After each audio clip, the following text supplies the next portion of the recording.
All right, here we go. Comedian Ryan Davis is in the house. What's up, Vlad? What's up, man? Welcome to VladTV. I appreciate you having me, man. No doubt. Well, you actually DM me, Yeah. and I didn't realize it at the time, but I was actually already familiar with your stuff. Well, I knew you didn't know my name. I watched your Yeah. stuff. He was like, this internet comedian. I was like, man, you got to start saying my name, Vlad. Well, my favorite skit that you did was the one about Instagram models. To the ladies who post naked pictures on Instagram, would you please stop saying stuff like thank you to all my fans? I am not your fan. I am a pervert. You don't have a talent. I have a problem. If you weren't naked, I wouldn't even be following you. I'm not a fan of your work. I'm a fan of your doctor's work. That nigga put an ass on you. He or she is the real MVP. So when I hit like or follow, that doesn't mean I'm supporting you. It means you're naked in this picture and I like that shit and I want to see more. Stop making it seem like you actually do something. There is no award ceremony for what you do. You do know that, right? Right. Long as you naked, I'm going to keep following you. But don't pretend that I'm a fan. Now, that's just ridiculous. You know what I mean? Like, I felt like some people needed to hear that, man. It was aggravating me. You're naked. Yeah, and it's funny where it's like they'll put up like a picture of like their ass in a thong, and there'll be like a Bible verse, like in the caption, and you're like, what does that have to do with anything? Why don't you just say, look at my ass? Like, what do you think of my ass? Me and my boy Austin, we saw a post. It tripped me out. A girl was like naked, staring off into the distance, and was like, nature is so beautiful. I'm like, that tree has nothing to do with this post. Nothing. It won't. I wouldn't even be looking at it if you weren't naked. But I get it. It is what it is. It is what it is. Well, this is your first time here.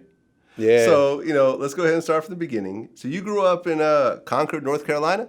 Yep. Concord, North Carolina, man, right outside of Charlotte. Okay. Not known for a lot of things, man. But we had NASCAR and cigarettes. That's what Concord was. NASCAR and cigarettes. NASCAR and cigarettes. We had the Coca-Cola 600 and Philip Morris when they make cigarettes, and they moved that to Virginia, so we only have that anymore. Okay, and I guess you're the middle of 7 children? Yeah, 8 now. My dad's like 60 with a newborn, so it's 8 of us now.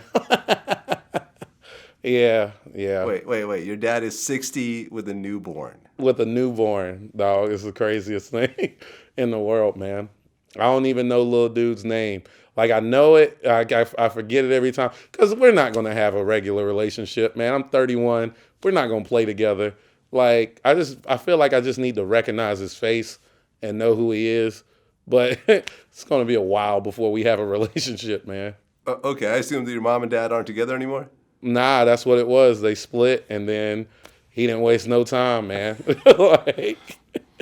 Yeah, I mean, I guess he got introduced to, social media and, Tinder and all that type of thing. Man, listen, my dad still has a flip phone, so I'm guessing he met this woman the old-fashioned way. My dad does not do technology, so he's got one of those phones that just never run out of batteries. Those like keypad phones that like will last for like a month. He don't never have to buy a phone case. I'd say flip phones are indestructible, man. I'm jealous of them in that sense. Okay, now I guess you were making money playing Madden at one point. Oh my God, yeah. See, that was it. Like, I used to work at a grocery store, and Madden was how I used to make my money, man. I used to play drug dealers all day, and man, that's how I used to make my money. Like, because I was working a job, I was getting paid like $6.25 an hour, and I had real bills. But the dope boys, they don't care nothing about money, so betting is just fun to them. And I didn't have no problem. I'd go there with all of $20 in my hand, and then leave with about 700 in one night, and then we'd be good to go until they get arrested. Police stay fucking up my grind. But I guess because it was illegal, that would remind me that they probably wasn't supposed to be doing that. And then I had to go find another hustle. Well, I mean, a lot of times when you betting someone who's got a gun and they keep losing, they don't usually take that. Oh nicely. no, it's cool, man. Like it was a bunch of guys I knew, man. They knew when I was a child or whatever. And they were like I don't know, man. I grew up with some some great street dudes, man. They wouldn't even let me sell drugs. They'd be like, "Hey, bro, this not for you. Keep you're gonna live up to do some great things, man." They were right, but I don't think they knew this. Okay, so you're working regular jobs, right? And you had a bunch of kind of like regular 9 to 5 type jobs, right? Oh yeah. Like customer service manager at a grocery store. So I was like worked in Walmart and their electronics department or whatever. But the last job I quit, like when my career started to take off, was a pharmacy tech. Yeah, bunch of weird jobs, man.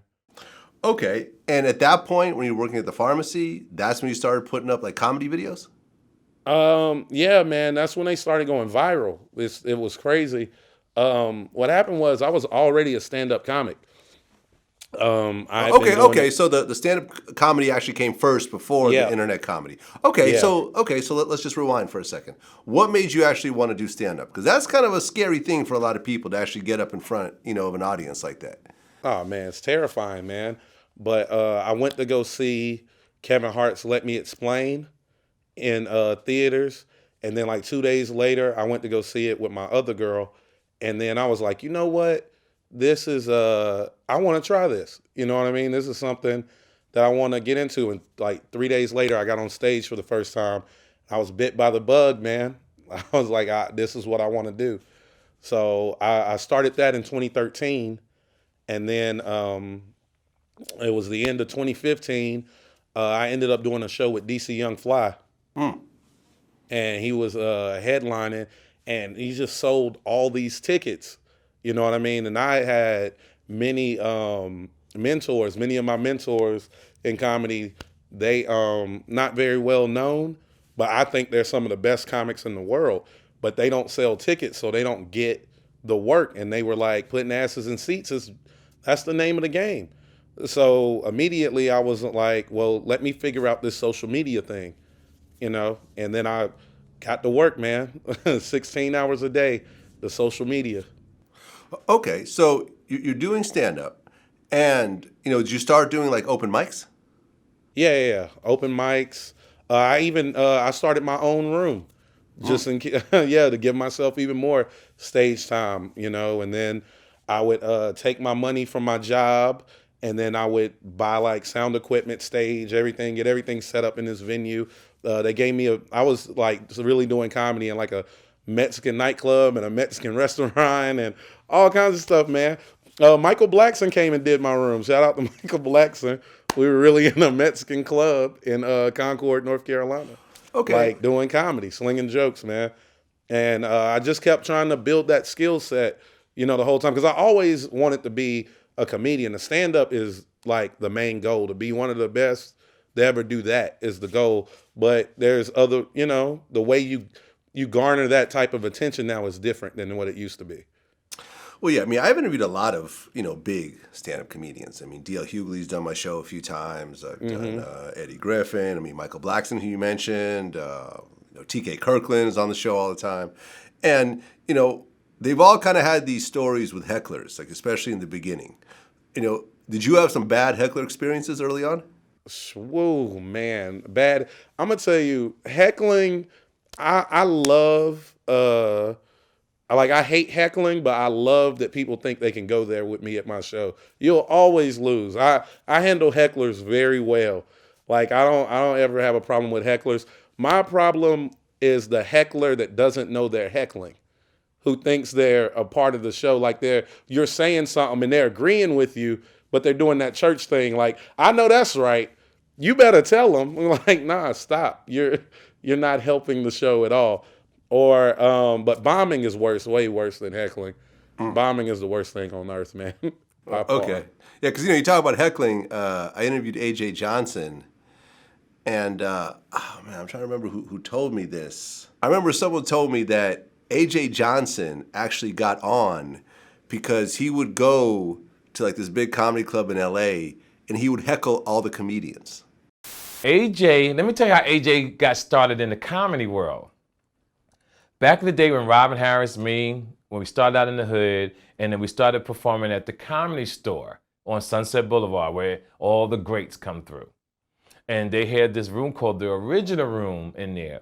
AJ used to look like Easy, had the windbreak on. He actually really had a jerry curl, and the collar used to be soaking wet with a baseball cap. He's sitting in the back, and every comic that went on, AJ used to heckle the comedian. It got so big that people would come there on Mondays to hear AJ heckle the comedians. Wow. And that's how he became a stand-up comic. And he just would keep doing it night after night to the point where he became part of the show. And then, and then they started actually putting him on, and then he got on Friday, and then it was kind of like, the rest is history. But yeah, I mean, heckling is it's an art form if you could do it right. But yeah, Mark Curry got on that way. Okay. Yeah, he I think he was at I think Tommy T was telling me out there in Oakland, he was like Mark Curry was on some I can do better than that. Like heckling the comedian, and they were like, come up here and do it then. And he really got up there and did better than the comedian, and the rest was history, man. Okay. So I guess you can make a career out of it. I suggest you don't try it at my show. Like, what was the worst that you ever bombed? Worst I ever bombed? Oh, thank God it ain't like miserable, but it is bad. Like, I was at a show. There's a guy named Tito Kuntz who does a show in Charlotte, North Carolina every month. It's at the Mega House. It's a fraternity house. And it was their 17th anniversary. Tito really likes me. He was like, man, I want you to be the feature act at the show. Cool, I'm hyped. I invite friends out, everything. Like, it's supposed to be like it's a big deal to me. When I tell you nobody was laughing, Vlad, I couldn't get a sing. And the worst thing about comedy is you see that it's not going well. Like when you put stuff on the internet, if people don't like it, whatever, they deal with it at their home. I don't have to read the comments. But on stage, you see everybody's face. Now, I swear I saw a dude turn around and look at Tito and was like, bruh, what, who is this dude, man? Like, it was bad. I was searching for the light. Like, they light you, like, let's say I'm doing a 20-minute set, like at 17, I want the light so I know to wrap it up. I'm in my last 3 minutes. Man, I was probably 12 minutes in. I was like, Tito, hey, can I get that light? He go, Tito.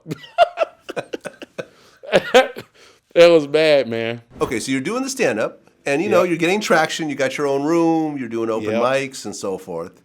And then you do the video with OBJ. I want to talk about something that's bothering me. Why do so many people think Odell Beckham Jr. is gay? All men do things that aren't really that masculine. I mean, look, I have on a Minion shirt, and I didn't buy it because I thought it was cool. I thought it was cute. But nigga, I ain't gay. All they talk about is how Odell does synchronized dances with his homeboy. At least the dances are masculine.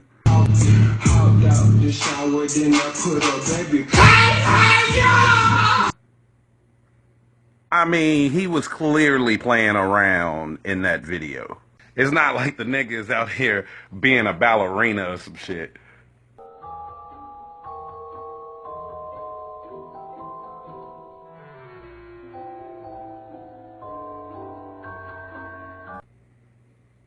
When the fuck did he do that?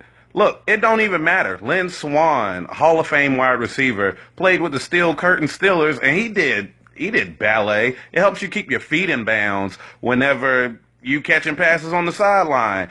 And it's not like the nigga is like a video vixen twerking on a boat in a sheer shirt or some shit. Hey! Woo! When the fuck did he do that? Nigga, that's gay. I mean, no, he's not gay. He's not gay at all. Actually, he's a football player. It doesn't get any more masculine than that, right? It's not like this nigga is on the field just looking at asses.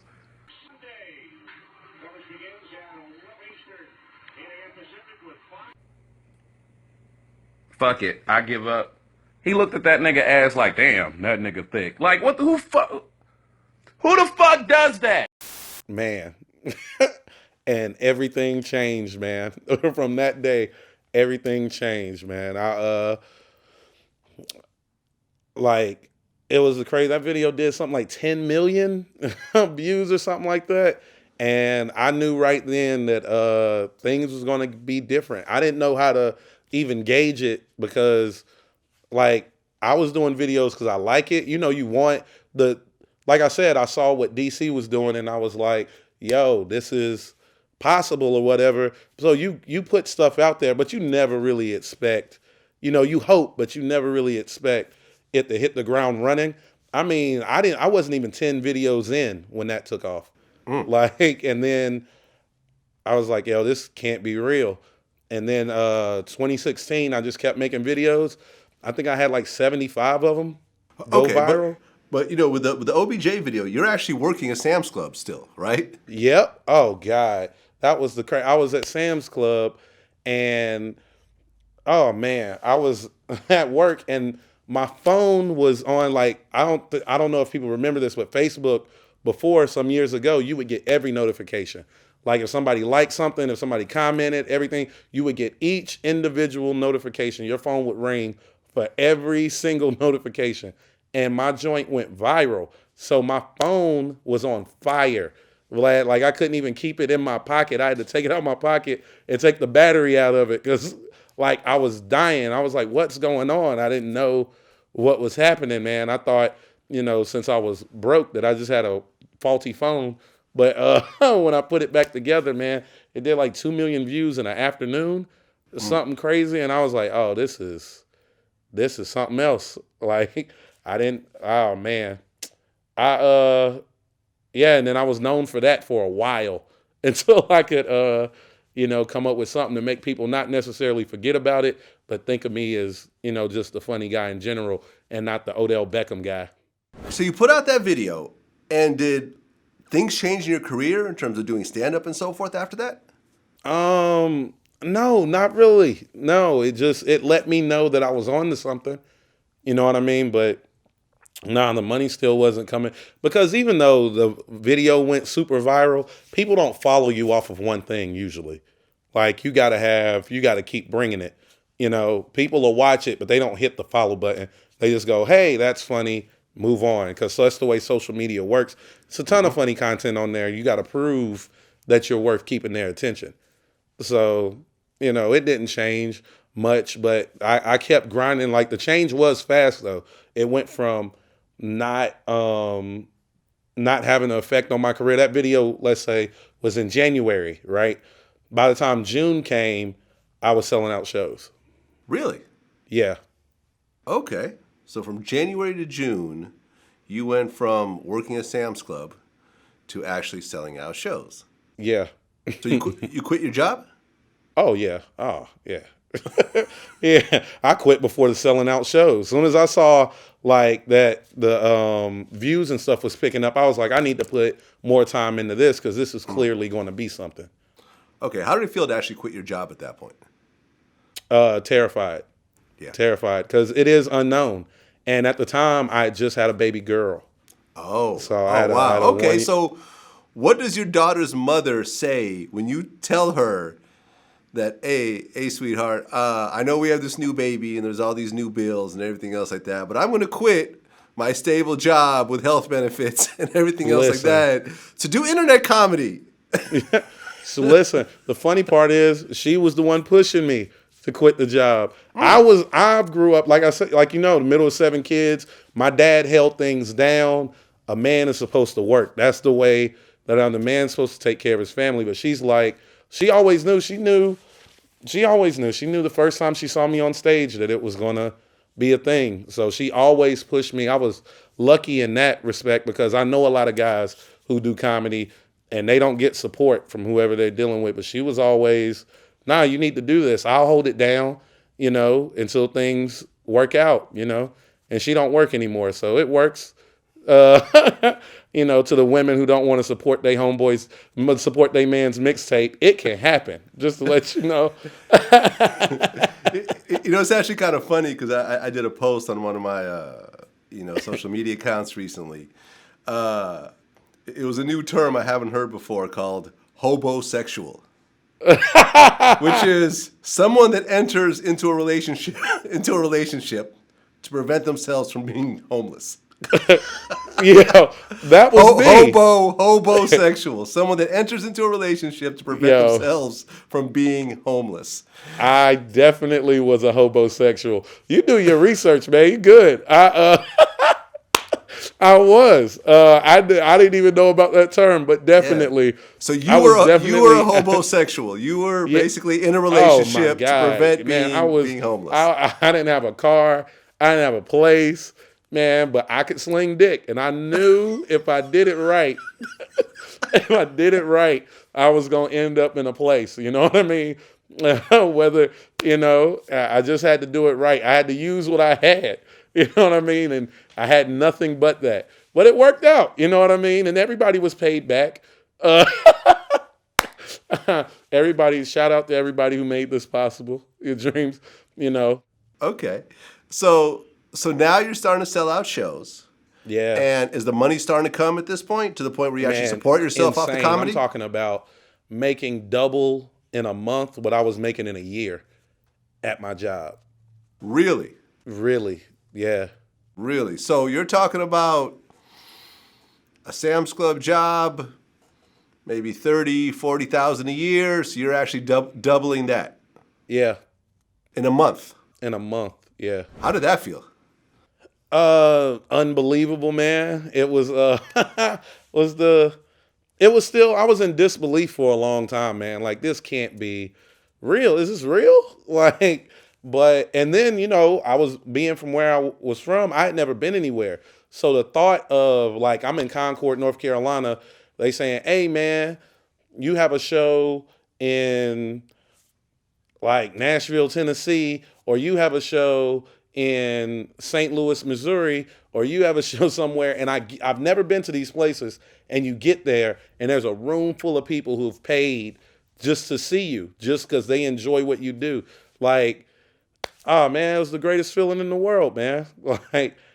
Nothing beats that. No, I feel you. I mean, nothing like working for yourself. Yeah. There's, I said recently, you never hear an entrepreneur saying, thank God it's Friday. Never. Every day is a good day. Every day is a good day. I told people I could never go back. I could never go back working a job, man. No, I feel you, man. I was a horrible employee, man. Last job I had, they fired me after 2 days. I said, fuck this. I gotta go do something different. I gotta work for myself because I suck whenever I work for anybody else. I got fired from a job. We made fiber optics. It was a good job, man. It paid pretty good, but it was like a third shift job, and I kept falling asleep. And then they would get mad at me, and I could not understand why you were mad at me. It's 2 a.m. I'm supposed to be asleep. I was like, you guys clearly don't know nothing about the way the body works. I'm supposed to sleep right now. You guys, and they were like, that's not a good excuse. We're going to have to let you go. And, it was funny because after that, I blew up. But my picture was still in the employee lounge. And people were telling me about it. They said people would come in and go, he works here? Oh, no. Somebody don't do their job. And apparently they thought I still worked there for 2 more years after I was gone. Okay. Okay. And you actually do the videos completely yourself. You film them, edit them, man. Everything. Self-taught and editing, everything, man. I learned very quickly not to really depend on people like that because everybody doesn't have your same drive and everybody doesn't have your same, vision. So I had to, instead of leaning on somebody, I was like, nah, I'll just learn how to do it myself. I'll do everything myself. So all the shooting, the editing, the grabbing clips, visuals, everything being edited, that's all me. In my house, yeah. with a Okay. cell phone. Okay, and you put out a lot of stuff. Yeah. You know, you really crank it out. I guess you said that, you know, your Mary J. Blige clip, that was one of your favorites? That's one of my favorites because, you know, I cuss and, you know, I say nigga a lot. That's how I talk. But then it got to a point where people were like, well, that's, you know, the basis of his comedy. They felt like I couldn't do it clean. You know what I mean? And then I made that Mary J. Blige video, and it's like one of my longest videos, and it's completely clean, and it did like 6 million views. And I was like, there you go. There's all the people who criticize whether, you know, I can do this either way. I really feel like I have the gift.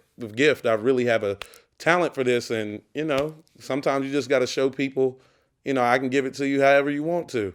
It's just, I really talk like this though. It says here, Mr. Isaacs, that you want $8,000 a month for a personal chef. Now, I think that you're being a little bit unfair to yourself, sir. You've traveled everywhere with this woman. You've eaten in all these fine dining places, and now you just want one chef? No, sir. I can't let you go out like that. So what I'll do is give you 30 Darden gift cards so you could eat at any restaurant on this gift card. You can have 30 different chefs per month. Look at God. Oh no, don't thank me, Mr. Kendu. Don't thank me. Just think about what the Lord can do for you. It also says here that you need $3,200 for a personal trainer. You are a free man now. You should not be cooped up in the house having a personal trainer come to your house. You are single now. You need to roam. You need to be free. So say it with me. Jesus. Be a Planet Fitness membership. Yes, Lord. Yes. And we will get you a personal trainer from there for 1 year. And by then, you should know all the exercises. Amen. It also says here that you want a $1,000 clothing allowance. I will also allow that. You are the ex of Mary J. Blige. You need to be out here looking like it. I see here that it says $5,000 for your children, also for your parents, and $71,000 in rental properties. All right, there's no need for you to have rental properties. We're going to go ahead and break all of those leases. That's right. We're going to go ahead and pay those out. Therefore, you don't even have to worry about the debt. Look at God. We're going to get you a 4-bedroom apartment. Yes, count it 1, 2, 3, 4. And we're going to get your children and your parents to live with you to cut out that $10,000 debt. Yes. And $2,500 in travel over 12 months. That's 30 grand. Instead of just go ahead and giving you money to see what you can do with it, what we're going to do is we're going to get you the new Camry. Yes, Lord. Now your children and your parents can chip in on gas. Look at God. Now you don't even need maintenance fees because you have a landlord. Amen. I see here that you have $10,000 in vacation and entertainment. So what we're going to do, we're going to get you a PlayStation 4. And every month, Miss Blige, you must buy him a new game. That will be roughly $60. And this PlayStation 4 must come with a controller so he can play with his kids. Amen. As far as vacation, we will supply you with a rental car. Amen. To go to any state of your choice to stay at a Holiday Inn Express. I hear that if you stay there, you will become smart. That is something you clearly need, being that you decide to mess up a relationship with a woman who paid for everything. Amen. I also see here that you have $21,000 in charitable donations. There will be no need for that because those who are receiving charity cannot give charity. Amen. Miss Blige, you will be responsible for all of his attorney fees. There's no need to break it down to $100,000 a month. She'll just pay for the divorce. Thank you. And as far as your accounting fees goes, you should just be accounting your blessings. Amen. Miss Blige, are you okay with what we've come up with today?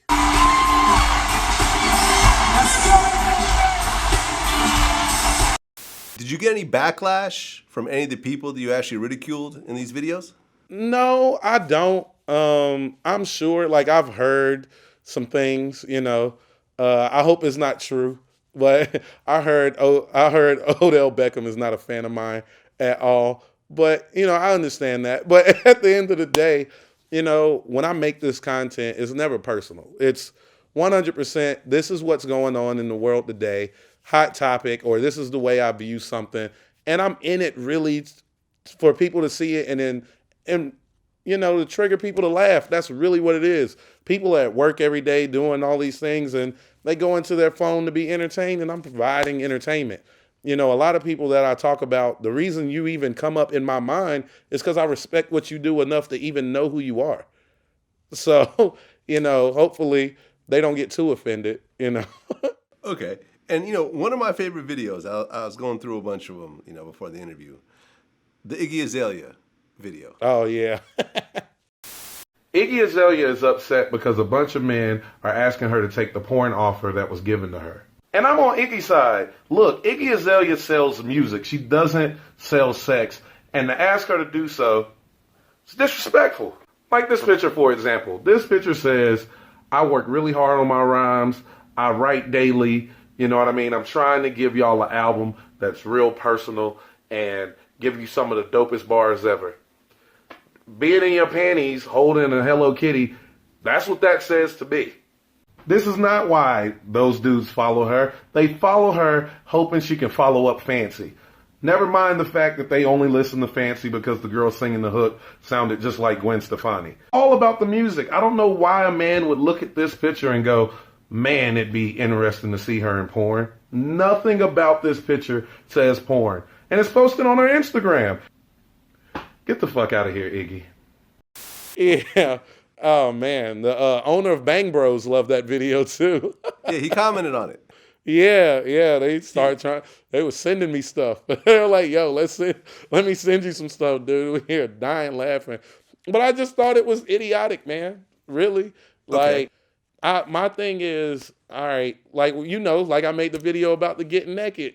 The girls, I'm not a fan. I just like seeing you naked. You know what I mean? And Iggy Azalea, as much as she, is a rapper and she's had a hit song and she makes music, at the end of the day, her Instagram has nothing to do with music. It's a bunch of provocative photos and videos. So if somebody in the business of nakedness comes up to you and say, hey, I love the way you look naked, we'll give you $1 million to make some content for us. How do you get offended? Why are you offended? You know what I mean? That's just what it is. If somebody sees me, like I'm fat, there's no getting around it. I'm a fat person. And if somebody who has like a clothing line for big guys came up to me and was like, we want you to model, even if the name of the clothing line was Fat Dudes, like I'd be like, hey, bro, I mean, I understand why you came to me, but I don't want to be the spokesperson for Fat Dudes. Like, that's all she had to say was no, but don't get offended. You're naked, like literally naked in all your photos. Well, yeah. I mean, I guess her point was that, someone approaching her unsolicited to do porn was kind of like low-grade pimping in a way. No, it's literally, hey, this is the business that I'm in, and I think you would do well in it.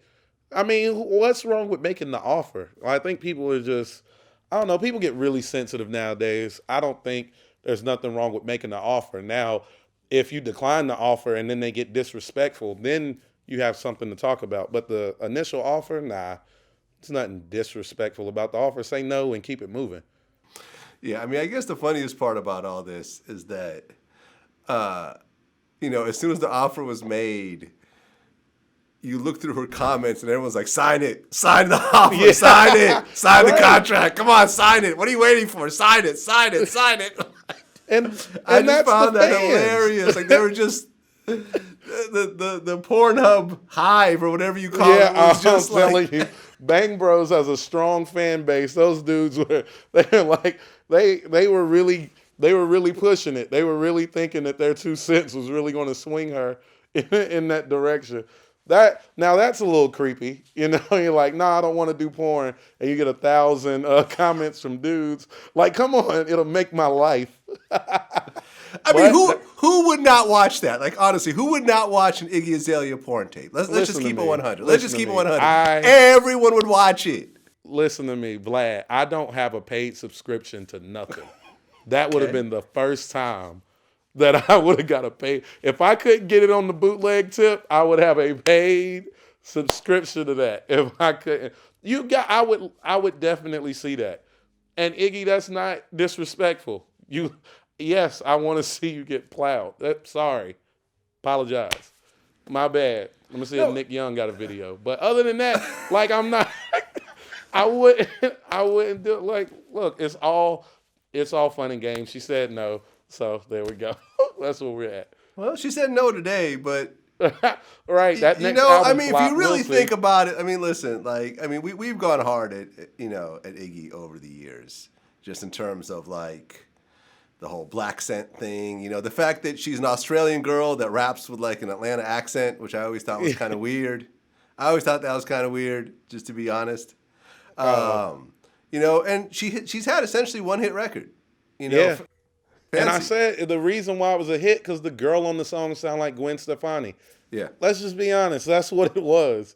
We haven't heard Gwen in a while. We thought we heard her, but we didn't. And it was too late. We already liked the song. That's really what it was.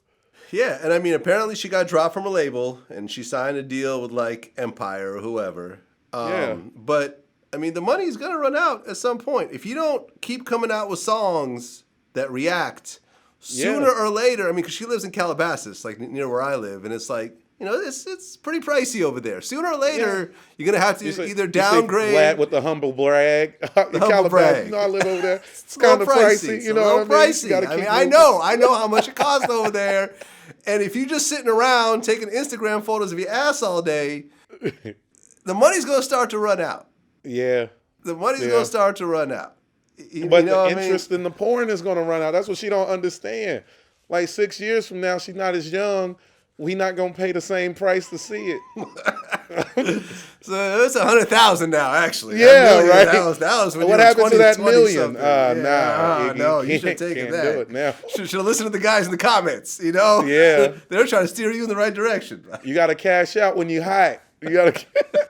Listen, man, I don't take kindly. I got kids now. I got a daughter. So anything where it's like pedophilia involved or anything, even speculation of it, I just can't rock with you like that.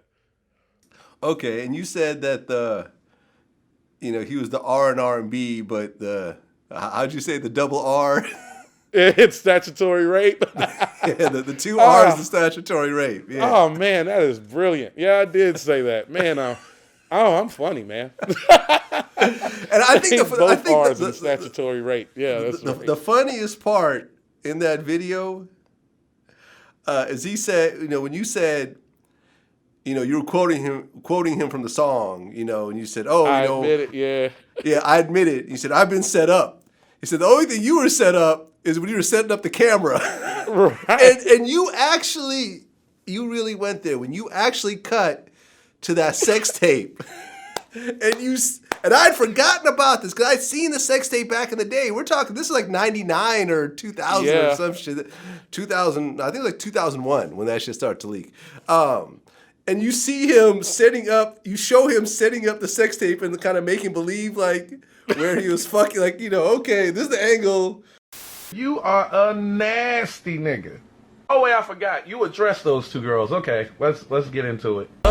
She said, what about the tape? I said, hush. I said, my lawyer say don't say none, but I can tell you I've been set up. I admitted how ever since the first day. Cut it.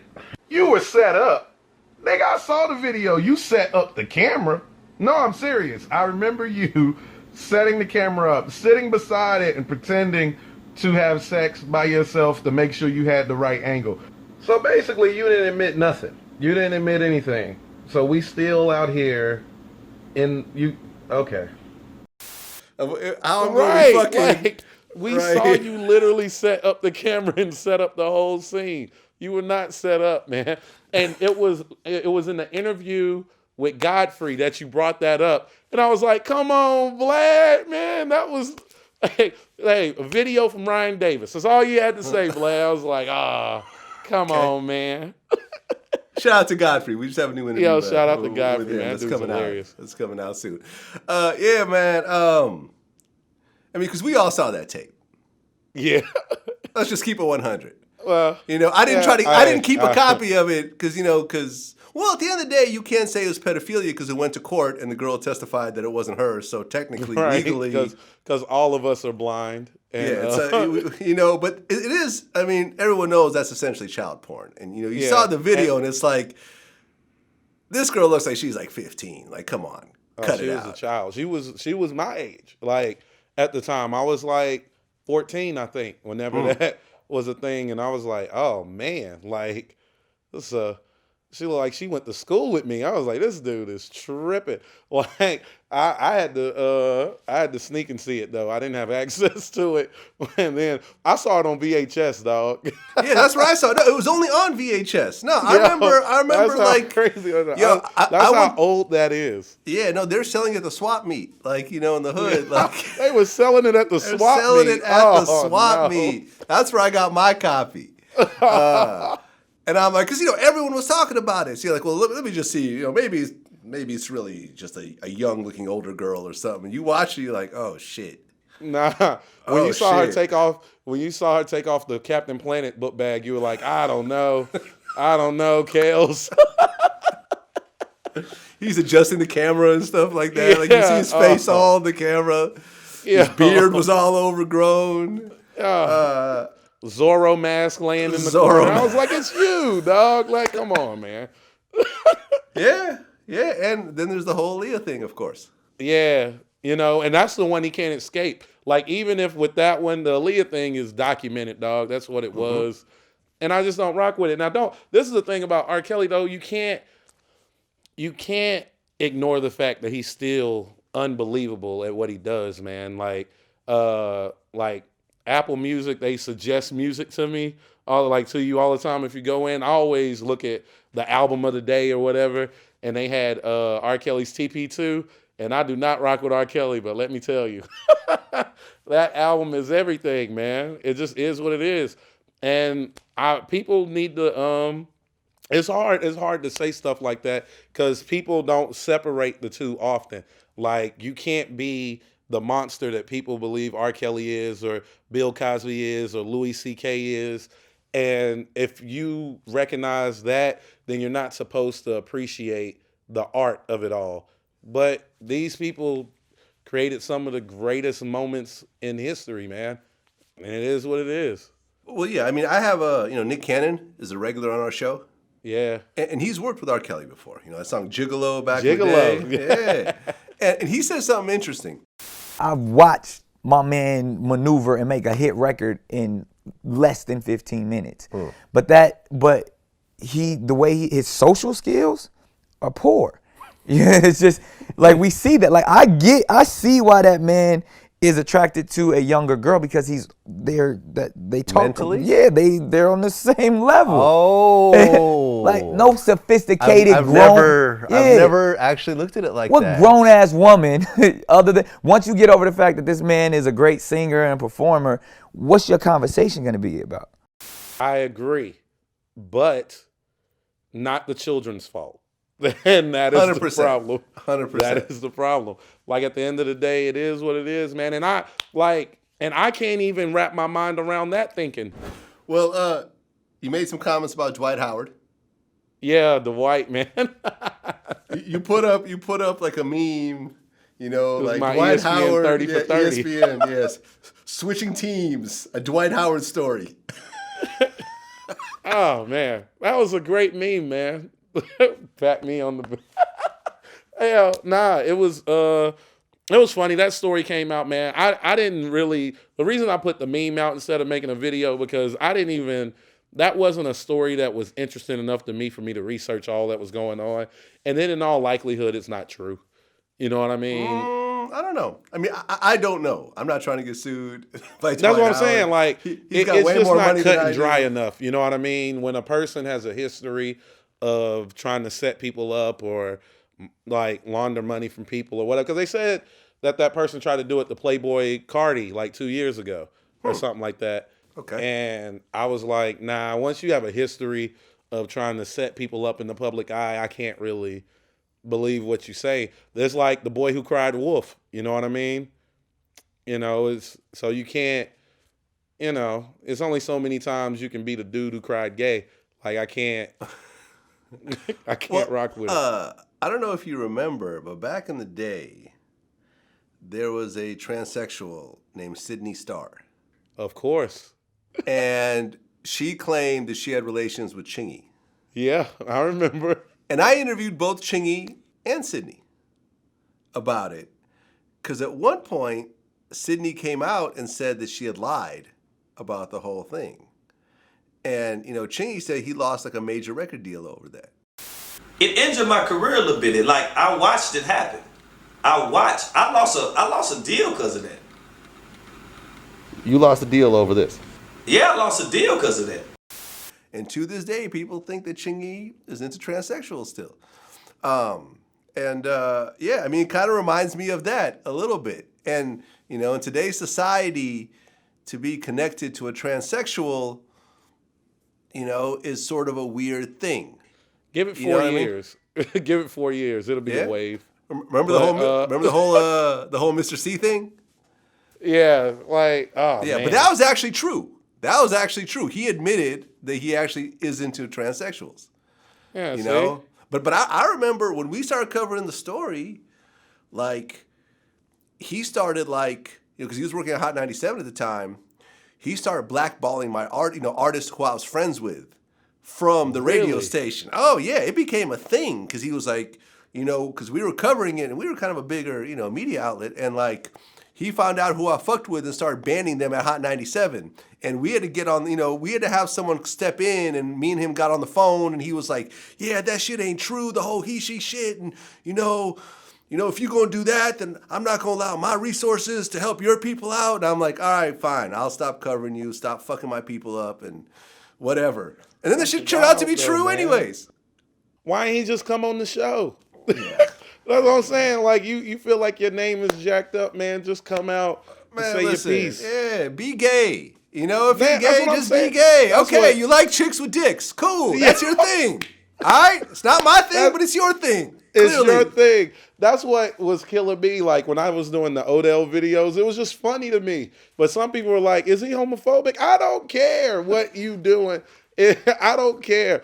You know what I mean? Anybody, if that's your thing, do your thing. That's why I say in 4 years it'll be the wave, though, not because I would be into it, but at some point we're getting to a point in society where everything is if that's their thing, let them do the thing. Yeah. So that's what it is, and hopefully people will get, comfortable enough to where they feel like they can be themselves in public. That's what it's at, man. Well, you said you're done with Kanye. Oh, yeah. Oh, been done. Oh, my God. So I was done before slavery was a choice. Yeah, okay. Kanye. So the slavery comments is what got you. No, the slavery is a choice comments is terrible, but I was already done with Kanye. I think we're looking at a different dude, man. I don't know if that's the dude, when I was in high school and College Dropout came out, that guy, this is the same guy. Got to be a clone or something. This is not the same guy. It's impossible to change that much. And then it was just a video of him going viral dancing.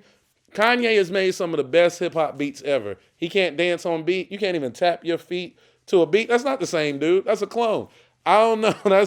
That dude is not from Chicago. I don't know who the dude with the dyed hair that's walking around with Kim Kardashian is, but it's not the dude that, was out here producing, songs on the Blueprint. It's not the same guy, man. I refuse to believe. Somebody will have to show me proof. I got to see, there's no way to tell. Nah, man, I can't do it. Okay, do you think it's the Kardashian curse? Nope. Because because at the end of the day, we're all responsible for our actions. You know what I mean? And although that curse is 100% real, 100% real, I don't care what nobody says, 100% real. At the end of the day, you get to choose what you do. You get to choose whether you're going to do it or not. And they wasn't with him when he walked in TMZ that day. They wasn't but he was part of that family at that point. He was deeply ingrained. He already had three kids with Kim listen, man. 3 kids or 4 kids? 3 kids, yeah.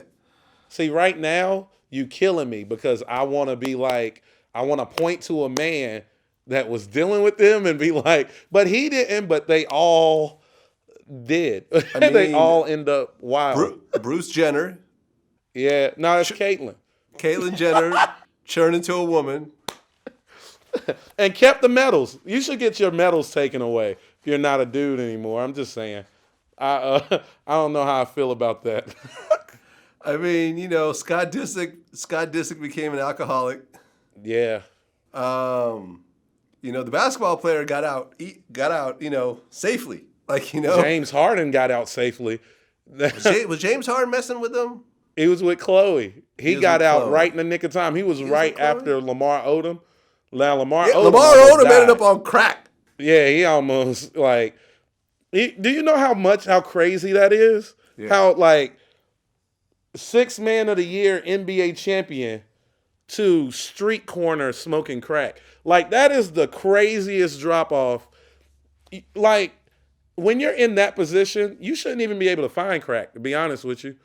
I don't even know how do you get to that point, man. That is, everybody goes crazy. Travis Scott's doing all right, though. Travis Scott's fine right now. For now. #1 album. For tour now. is doing amazing. For now. You said that 50 Cent is a terrible person, and I love it. I love it, man. The thought of buying out somebody's 200 front row seats so they have to perform in front of no one, that is the most brilliant thing I've ever seen in my life.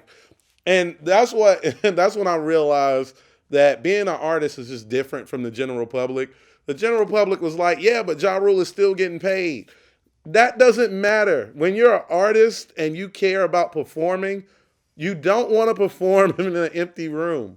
You don't want to do that. It's important to you to rock the audience, no matter what your art is, whatever your craft is. And if there's no audience, it sucks. No matter how much you're getting paid, it sucks because you still got to do your whole set. Well, I mean, I know both of these guys. I've had conversations. Well, I've had conversations with both, but me and Ja Rule are actually cool. He's interviewed with me a few times. That beef is 18 years deep now. It's been a long time, yeah. It's 18 years deep. And it's really not Ja that keeps pushing it forward. It's really 50. Oh, we all know who it is pushing it forward. He's a bully. That's what I'm saying. The dude is a bully. And to be honest, man, every time he does something to Ja, I'm always on Ja's side. But that buying the tickets thing was so funny to me. If you don't have a sense of humor about that, then I don't know, man. To me, it's one of the funniest things you could do to somebody. It's super petty. Super petty. But well, did you see what 50 Cent posted today? No, I didn't. I haven't been online today. Okay. Well, just to kind of give a little bit of a backstory, 50 Cent has a beef with this dude named Supreme McGriff. He was and his son took a picture with McGriff's son. Yeah. So Marquise, 50's first son, took a picture with McGriff's son. And 50 left a comment, said, if both of these little N-words got hit by a bus, I wouldn't have a bad day. Yeah, I did. I happened to see that. He said if his own son got hit by a bus, he would not have a bad day. Now, okay, I understand you are taking a picture with the son of one of your biggest enemies. I person got who supposedly got him shot. Someone who supposedly got him shot. I got that. I'm just saying. But you said if your son got hit by a bus. That's pretty deep. It's pretty deep. The whole thing, man. A dude who got me shot, and you buddying it up with his kid. I don't know, man. It'll make you say some mean things. Yeah. I don't know. I think me and my son is gonna be pretty cool, so I can't relate. But it was rough, man. His son is trolling him. If you don't understand that, I mean, it's bad on both ends. And 50 always says wild stuff. Somebody said he made a post one time and was like, yeah, both of my sons, I love them. And somebody was like, oh, he's acknowledging Marquise. He was like, get off my page with that negativity. I'm talking about Tekashi 6ix9ine. let's go ahead and talk about Tekashi 6ix9ine. Yeah. Have you done any videos about him? I did when he got kidnapped. I made a video about it because he told like Charlemagne the God that if he ever get touched, he'll call Charlemagne personally and tell him he was right. But I was like, I wonder if he made that call because I mean he did that Breakfast Club interview and it happened like a couple weeks later. Well, looks like somebody owes Charlemagne a phone call. Tekashi 6ix9ine got touched, kidnapped, beaten, robbed. Pretty much everything happened to Tekashi 6ix9ine this morning. According to TMZ, now if you know who Tekashi 6ix9ine is, you know that he dropped the song with Nicki Minaj also a few hours before this happened, and this dude is the king of trolling, so this is probably a publicity stunt. No one knows if it's really real. And I know there's a picture of him laying in a hospital bed, but to be honest, he seems like the type of nigga that'll beat himself up. For all I know, he was acting like Brandy in Thin Line between love and hate. The whole thing sounds like a setup to me, to be completely honest with you. Like, how did they even know where he lived? I done dropped my address, you know it's 6ix9ine. This nigga.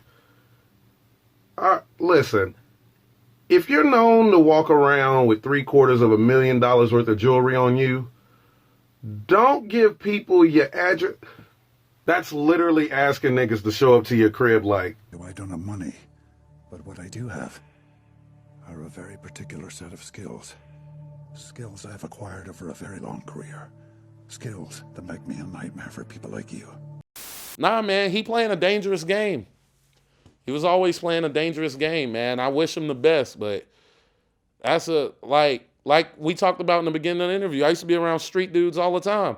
There is consequences for even being in the room.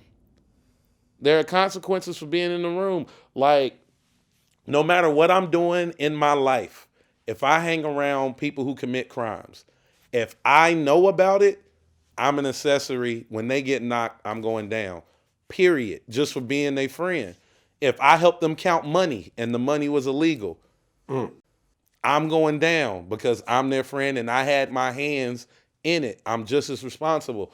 And I think not enough people talk about that, man. Like, it's cool to have friends. Your friends are your friends, and you accept them for who they are and what they do. But at the end of the day, you don't have to be around it.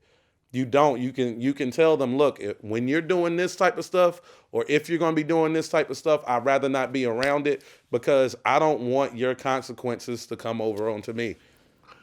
Well, to be fair, I ran into Tekashi once. We were at a strip club in LA.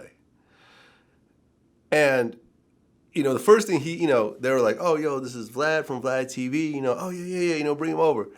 I said, what up, man? He said, yo, Blood, see, I'm in LA, right, Blood? You seeing it? Like, he was really hyped. He wanted me to know that he was in LA after telling YG to suck his dick and everything else like that. And, Shotty was there and all his millions of security guards were there. And as soon as I walk away, someone threw a bottle at him, and then all hell broke loose, and they were kicked out of the club and banned, and it was like, yep, typical Tekashi situation. But Tekashi wasn't just, someone that was like an innocent bystander who was not pushing the agenda. No. And everyone, and he was just a rapper, and everyone else was doing all the crazy shit. He was the fucking, I'm not saying he was a gang member or a gang leader, nothing else like that. Because, he has a trial coming up. But I'm saying that he was the fucking main instigator of all the fuck shit. I'm saying that Tekashi, I was saying it more for the people watching, to understand, like, there are consequences for being around certain situations. But as far as the whole that's what I'm saying about the whole being kidnapped and people wanting to hurt him, Chief Keef looking for him everywhere, him... You know what I mean? Being in the bed with people's baby moms and girlfriends and trolling people to death. There's consequences for that, but that is the new era of getting fame. He's known more for his antics than his music, which is sad. You know what I mean? Because if the art is what you care about, then you should push the art. But it's push the envelope and hope the art does well. Yeah. Yeah, I mean, although his songs do chart, he's like the #2 song in the country right now. You know, the song with Kanye, but you know, still, or the #1 song actually, I think in the country, the song with Kanye. Yeah, but I mean, the controversy around it makes people want to listen to it. You're right. You're talking about Tekashi and Kanye. That's two of the most controversial people in hip hop. Period. Yeah. So people are just going to give it a listen just off of the strength of who it is. Now, you said that women love ugly guys. Oh, by far. Yeah, by far. I've never had an issue getting women my entire life. Women love ugly men. It's ugly and funny. If you're ugly and funny, you in the door all the time because you're so unsuspecting. You know, you get to fly under the radar. You know what I mean? They one, you don't even get friend zoned because they're not even looking like at you as a potential mate or anything like that. So you never actually get friend zoned. You just, you know, you're in the area. And then eventually they start liking you, man. Women love an ugly guy. And then they know ain't no other girls looking at you. It's beautiful. It's a beautiful situation. You win across the board, man. Right. I guess you also said that ugly guys perform sexually because they know they're not going to get a second chance. Right. Hobo Sexual, dog. I'm telling you. Ugly dudes. If you have sex with an ugly dude, it's going to be great. He knows you're not going to do this twice. Like, unless it's great. We got to show out. We don't get second chances. You can't be bad and she roll over and look at you, because then it's nothing but, you know, regret. She's going to be like, I can't believe I gave it to you and it was bad.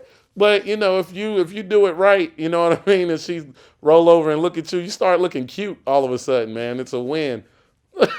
Okay. So you've gotten some pretty women over the years. Yeah, man, even before the career taking off.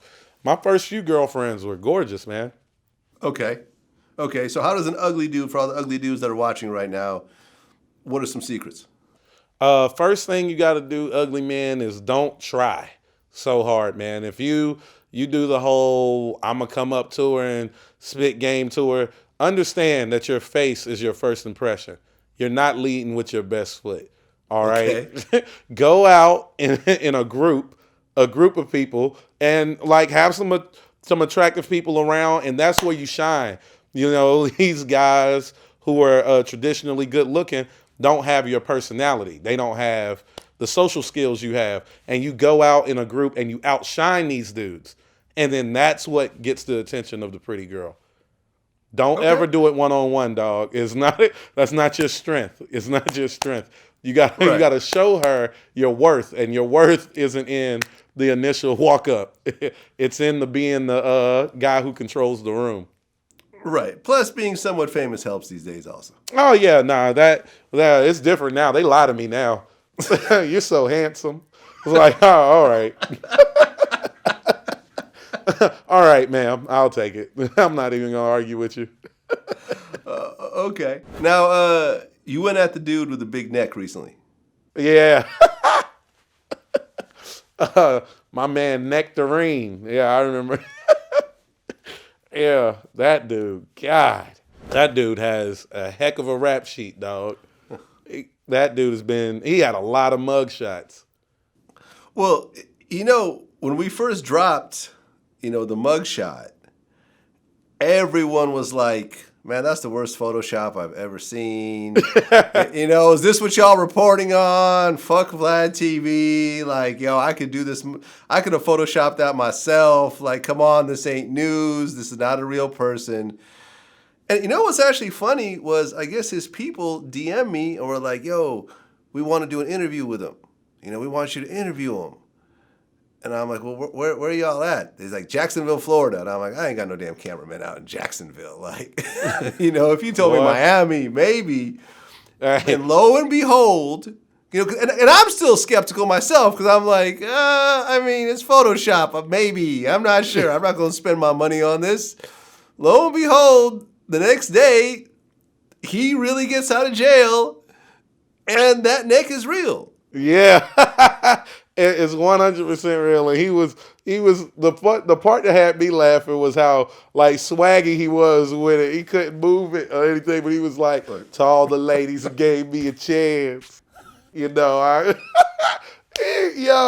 Dude, hey, man. You scared me for a second, though.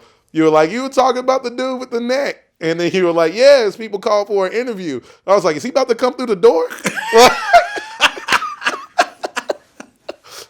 Hey, my man, it was jokes. It was jokes. It was because he looked like he might beat some ass. Yeah, I don't want to fight nobody who can't feel the effect of a punch. His neck don't turn. Like, no way. That man, he got to have a crazy chin, dog. There's no way. You can't even turn his head on the punch. I mean, imagine trying to put him in a headlock. You know, Yeah, I mean, you couldn't even really get your arms around it. Like, you'd have to use. He really is shaped like a cobra. Like, you know how the cobra has the thing on its neck that goes to the head? It's really shaped like a cobra. It's the craziest thing I've ever seen. You know, if y'all got some time, right? I can't play this probably because of copyright reasons, but there was a cartoon back in the day. The creator of Beavis and Butthead, Mike Judge, he used to do this like sick and twisted animation thing, and there was a video called No Neck Joe, and it was a dude that was shaped kind of like this dude. And someone would walk up behind him and tap him on the shoulder, and he'd have to turn around to see who tapped him. Because he had no neck, because the neck was so, you'd have to physically turn around, and then someone come up behind him again and tap him on the shoulder, and that was the whole cartoon. I know, I got to drop weight. I'm on my way to there, dude. I got about a centimeter and a half of neck left, dog. I can't even get whole shoulder. I can get like... I really got to use my peripheral vision whenever I turn, man. It's terrible. So I probably shouldn't even be picking on my man anyway. Well, right. Well, actually, I saw a video where he was FaceTiming that dude Long Neck. Yeah. That was freaky. Yo, that dude. Isn't it crazy though how you can get popular just for looking weird? Yeah. Like you ain't even got to have a craft no more. You just. Unfortunately be born a certain way and you're famous. Yeah, right. I mean, listen, I've interviewed Melvin the Great, and he was out there fucking. Like he was literally breaking down these women who he was fucking. He kept saying this chick was supposed to come over, this chick coming over. So I'm like, all right, she called. I kind of blew it off because she called a few times, and then I finally gave her the address, so I went across the street, get something to eat. Me and my boy Carlito come back. I open up the door. He's smashing. So I'm like, oh, you walked in on you walked in on the smash. I was pissed off because he was on my bed. Yeah, I'm fucking on his bed. So I'm mad. I'm mad about it. I'm still mad about that. He just don't know. I'm still mad about that. Oh, too bad. He gonna walk in while I'm smashing. I said, nigga, close the door. Man, he peeping like, you okay? Nigga, close the door. Damn. Man. And I'm thinking in the back of my mind, like, because he's somewhat mentally disabled, like, in a certain type of way. You want to go with somewhat? Let's just call it what it is. Somewhat. And I'm thinking, like, he's probably not going through the process of putting on a condom. No. I'm thinking that these girls who are not that bad looking is probably letting them hit raw. And thinking like, you might have a baby that comes out like the father. Got him. Got him. Babies. Yeah, exactly. And I'm like, the things that women do, like, that's what the internet has opened my eyes to. Yeah. Is it really, the things that women will do for a little bit of fame or be next to someone that's a little bit famous? Bruh. I definitely underestimated what women will do until the internet came around. Man, why do you think, that's what I'm saying. Me and you were talking and I was telling you just about certain parts of my career and you seem surprised. Like, the level of my fame is a lot higher than the way the world perceives it. Because I'm not a flashy dude, because I really want to try to live a normal life as much as possible. Because when I first got whiff of how, like, females, like, I would hang out with a female after the show, and she would Snapchat our whole, like, whatever we do, everything, look who I'm with, look what we doing, whatever, because she's trying to get her followers up. That's when I realized, okay, all right, I don't want this life. I don't want that part of it or whatever. You know, I'll accept whatever it is that I get.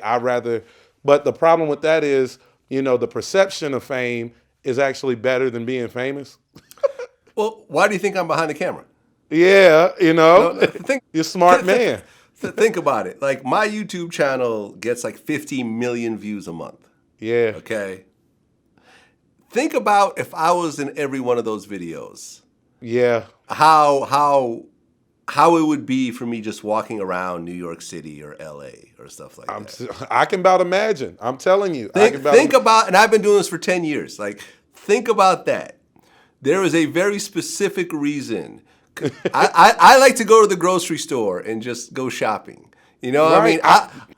I already have to have security with me at hip-hop events. I do not want 24-hour security. I would need 24-hour security if I was in front of the camera all the time. Yeah. Real talk. I'm telling you, for 3 years, I haven't gone a single day in my life without somebody stopping me in my everyday life while I'm trying to do something, to take a picture, talk, try to, you know, hang out or do whatever. And I love my fans to death, but you give up having a regular life, man. Yeah. You really do. Yeah. You can never go back to regular. But I also feel bad for the people who were of that magnitude and then fall off, because the bigger you get and the more recognizable you are, the more free stuff you get. And then when your career's over, you're going into places that are like, that'll be $20. You go, you know who I am? Yeah, I know exactly who you got to wait in line like everybody else. Come on, no, you can't go to the front of the line. Get back there with all the you know everyone else. I'm Jimmy J.J. Walker. You better let me in here.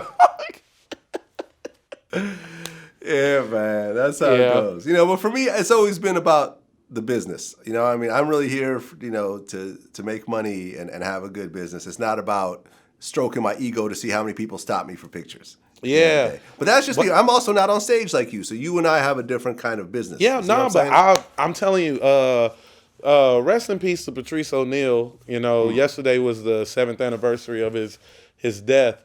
That dude is my biggest influence in comedy. You know what I mean? He was, in my opinion, the best pure stand-up of all time. I'm with him, Chris Rock, Dave Chappelle, Bill Burr, and, you know, Richard Pryor. Those are the guys. Yeah, I was waiting for Richard Pryor. I'm like, this guy. You got to say Richard Pryor. Yeah, you got to say Richard Pryor. And also, Eddie Richard Pryor, like, the way that he did comedy and the things that he did, people still do that today. And when you could do something 40 years ago and people are still trying to emulate it, you've done something for real. You've really done something. So whether he's my cup of tea or not, I acknowledge how great he was. The greatest comedian ever is Eddie Murphy. But I'm talking about just from a stand-up position. Those are the guys. And those are the people that I named. Other than Richard Pryor, none of them were like super famous. Dave Chappelle was famous for the sketch show, but not necessarily, you know what I mean? He ain't someone that you look at and go, oh, superstardom, rock star fame, anything. He isn't all over the tabloids or all over social media or anything like that. And Patrice O'Neal, I just want to be good at comedy like those guys. The guys who I always looked at that I felt like were the best, that's what I wanted. So the whole, you know, fame and doing stuff for clout and all of that, I've never really wanted to do that. I just wanted people to come see me do stand-up and be like, man, this dude is like the dopest dude out right now. That's the goal for me, man. That's always been it. So I envy you being back there and and nobody knowing your face, because I really just want to be known as a dope comic, man. And the internet will make you a celebrity for sure. Now you made a video, you know, talking about I guess Wesley Snipes initially. Yeah. But then Team Dark Skin. Yeah, that's my guy. Which you have been a member of, you know, your entire life. Yeah, big time Team Dark Skin. I'm a captain. Right. But, you know, you were talking about how you had a problem with Chris Brown and Drake. I have been a proud member of the dark-skinned community ever since King Nino Brown said, I never liked you anyway. pretty motherfucker. But today, we are in danger. Chris Brown and Drake start following each other on Instagram. Everybody is ignoring this. I will not let this be ignored. They both going around selling out arenas, wearing these vests. I know when light-skinned niggas is up to something, they gonna make an album together, call that shit the Vest of Both Worlds, and light-skinned niggas everywhere gonna be wearing these vests and stealing our women. I won't have it. Idris Elba, Tyrese, Morris Chestnut, Tay Diggs, nigga, somebody. We gotta make a New Jack City 2. New Jack City 2, that'll do it. Dark-skinned men everywhere. Let's stand together. The time is now. We must protest. Burn every vest you see. The Chris Brown-Drake beef was the greatest thing to happen to the dark-skinned community. Them throwing bottles at a club, not liking each other. You know what I mean? Neither one of them no longer having a shot at Rihanna. Everything was wonderful in the dark-skinned community. You know what I mean? Everything was at peace. Now they want to squash the beef. I called it. If you pay attention to the video, I said Chris Brown and Drake are up to something because they followed each other on Instagram. I was like, they're up to something. You know, not even a month later, Chris Brown comes on stage with Drake at Staples Center. Now Chris Brown is posting his new OVO jackets and all of that. They need to cut this out, man. For real. Hey, if Chris Brown and Drake, any of y'all people see this, cut it out, dog. We don't need that. We need beef in the light-skinned community because it brings balance to the world. What y'all are doing is selfish. It's definitely disrespectful. I need y'all to cut that out. We don't need light-skinned unity. I don't know what this is that you're doing. You're both wearing your vests with your, with your logos on it. Next thing, I'm telling you, we're going to be everywhere and we're going to see these vests everywhere. They're going to get a double album. They're going to make a collab album. It's going to be a double album. One album rapping, one album singing. It's going to be the best of both worlds. I can see it, Vlad. I can see it. It's going to happen, and I don't need it to happen. You're trying to undermine the light-skinned community right now. No, I'm not. I'm just saying that move is a little too powerful. Y'all, the balance was good. Like we don't have a competing duo. You know what I mean? We can compete. When y'all split, like everything is balanced. You can't bring y'all together because we don't have anything to compete with that with. There's nobody. Nobody can name two dark-skinned dudes with that much popularity who can come together and compete with that. Hold on. Okay, let's think about it for a second. We can think about it. I've done it. I'm in the committee. Go ahead, though. Idris Elba. And he's older too. So, but go ahead. Him getting sexiest man alive helped. But who is his running mate? I mean, Tyrese was there at one point, but and it's recently, over. It's over. Yeah, Tyrese, my man. It's not it no more. Tyrese hurt us with what more do you want from me? He hurt us badly with that. Like we almost died because of that. Thank God Mike Blackson is so funny he was able to pull us up out of that, but that almost killed the community, man. That is rough. That was a rough day. I'm hoping that Kofi, the dude who was in Girls Trip and is in Queen Sugar, Kofi, I think. Black Panther, right? Yeah. See, if Michael B. Jordan was darker, we'd be yeah, we'd be in the game. Creed just dropped. We'd be great, but he part of the brown skin community. Yeah, he's sort of in the middle. Yeah. But the Black Panther dude, I mean, but that ain't nobody checking for Chadwick Boseman. He the man, but ain't nobody. He don't move the needle like that. I wish. Okay. I mean, there's Denzel, of course. Yeah, but nah. See, you see what I'm saying? Drake and Chris Brown, they're like 30 and 32, dog. This is young. Like this is gonna last a long. They gonna have that Smokey Robinson thing where they're gonna be like 70 and women still swooning, dog. Like we need somebody who's gonna compete with that because this is gonna be a thing for a while. Okay. All right. Well, I mean, you got me. I could not name any, especially in terms of younger. You're right. Everyone I'm naming is in their 40s, 50s, and, Yeah. We in trouble, Vlad. You got to start a beef. Do something. Make up something. Post it on the .com, dog. See if they bite. Okay. We need separation. When you and I were younger, breast implants were always a thing. That's been around since like the 80s, right? Yeah, always. And remember back in the day, you would see a girl with a fat ass, and you'd be like, damn, that is a nice ass. Like, yo, that is beautiful. Yeah. And these days, when you see it, the first thing you do is take out your, fucking magnifying glass, and you turn to Sherlock Holmes, and you're looking, is it real? Is it not real? Oh, wait, I think I see the scar. Oh, wait, no, that's disproportional. You have to turn into a fucking private investigator every time you look at a girl with a big ass these days. Oh, she got a bunch of tattoos on her butt automatically. Like, it's fake.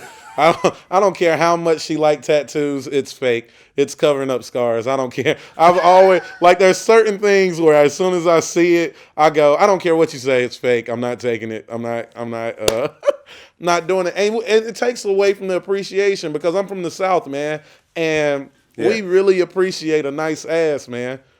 Like, if you got a nice ass, I don't care nothing about your gut. You can have a little belly on you. I don't care nothing about that. Ass fat. But now, man, it's just like now everybody got a fat ass and no belly button. It's just a weird, it's weird, man. Like, I can't do it, man. I'm not a big fan of the plastic surgery at all, man. Like, I just want, we need a Tempest Bledsoe to become in style. Just a regular plain Jane, but dudes want her. We need one of those to hit. Hopefully SZA becomes like a big time sex symbol and we'll be straight. Yeah, I mean, look at Black China. Oh God. I mean, you talk about in the popularity of it all.